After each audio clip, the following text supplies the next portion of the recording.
News from Second Sight Films is 2022's Talk to Me, a Gen Z horror that I missed on its initial release, but thanks to Second Sight having a wonderful 4K edition of that, I got to visit it for the first time. It's all about a group of teens that discover that holding a severed, embalmed hand lets them connect to spirits for just 90 seconds. It's a high, it's a dare, it's a game until one session rips open something darker. When started as a thrill, spirals into a nightmare of possession, grief and guilt. I wasn't sure if I was going to go on with Talk to Me. I'd heard some interesting points and I was just on the fence about this one, but pretty early on in this one I settled into the film, and it's thanks to a brilliant opening scene.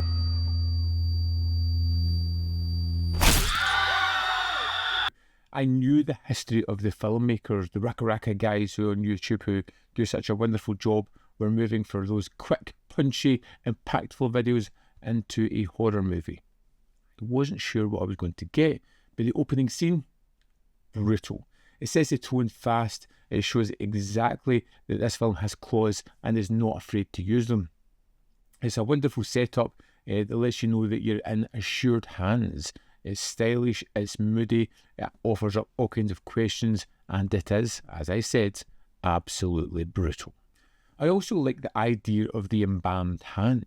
It's an interesting motif for the film. It's an horror icon. It's a very mysterious, vaguely grotesque. It's never really explained, making it all the scarier. It's always done in hush and whispers. A friend of a friend passed this on.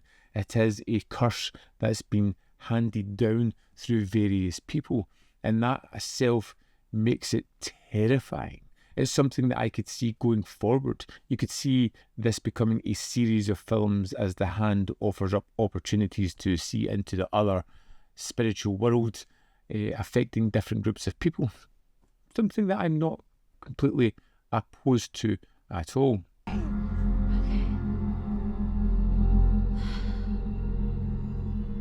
Talk to me.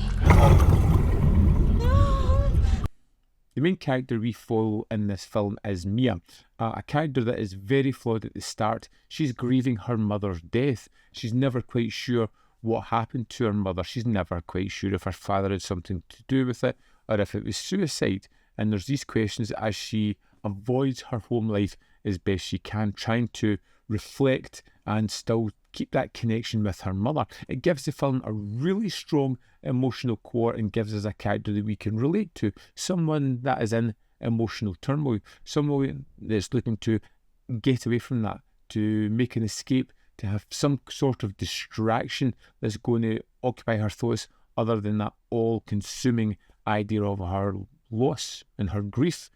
And that kind of gives the character motivations to look into the supernatural. It has a little bit of curiosity, but it's also dangerous, fun, exciting, thrilling, and possibly a way to connect to her mother. Did you kill yourself? No. Not on purpose, me.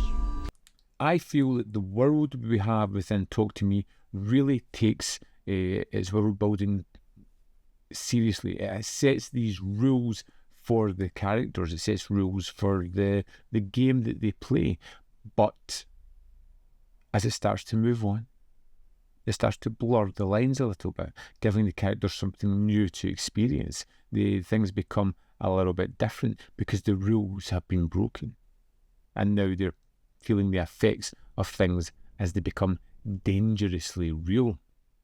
A horror metaphor or the dangers of pushing limits for viral fame or emotional escape is quite apparent within the film. And in this modern world where everybody has a camera, everybody records everything and it's there in perpetuity, it gives a nice escape and a nice almost modern urban legend of the dangers of living life throughout a lens or a camera or viral moments.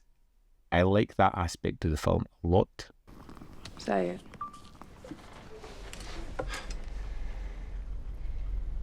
Talk to me. I particularly love early on in the film we get party sequences where people are going into these trances and trying out the hand, talking to the dead. It's fun. You can see it's a small group of people who all know each other. They're sharing an experience. They're not doing drugs or alcohol. They're dealing with something far greater than that, and they're bonding themselves throughout it.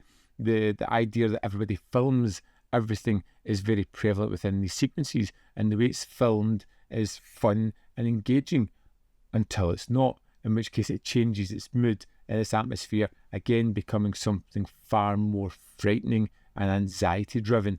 It's really well done, and these sequences are just so entertaining until they become horrifying. Great work here. The end of the film has me in a quandary. I feel is very fitting for the story that we've seen. I don't know if it's truly satisfying for the characters that I've spent time with. It is bleak, but it could be genius. I've just not decided on that. It sticks an emotional landing without really compromising the horror, which I think is a wonderful trick to accomplish. It's something few modern horrors manage to pull off. And although it wasn't satisfying to me personally within the story I was watching, for the overarching subject, for the themes that we're talking about, I think it's entirely fitting.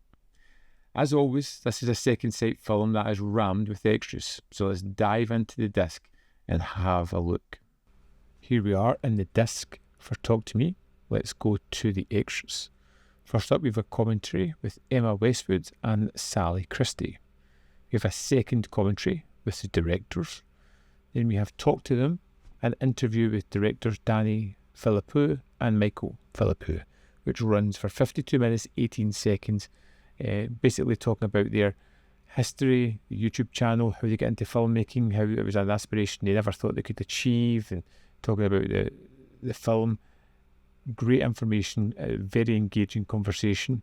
Next we have Conjuring Demons, an interview with producer Samantha Jennings, which runs for 19 minutes 3 seconds, and she talks about knowing these brothers from early on, from them working on the set for The Babadook up to encountering them several times, getting into this film and their YouTube success. Next we have Beautifully Grotesque, an interview with cinematographer Aaron McClinsky. This runs for 25 minutes and 5 seconds, kind of going over how he got the job, how he kind of chased down this role, the idea of how hot this script was, and working with the brothers. Then we have Contagion, Kat Ellinger on Talk to Me, which runs for 16 minutes 49 seconds.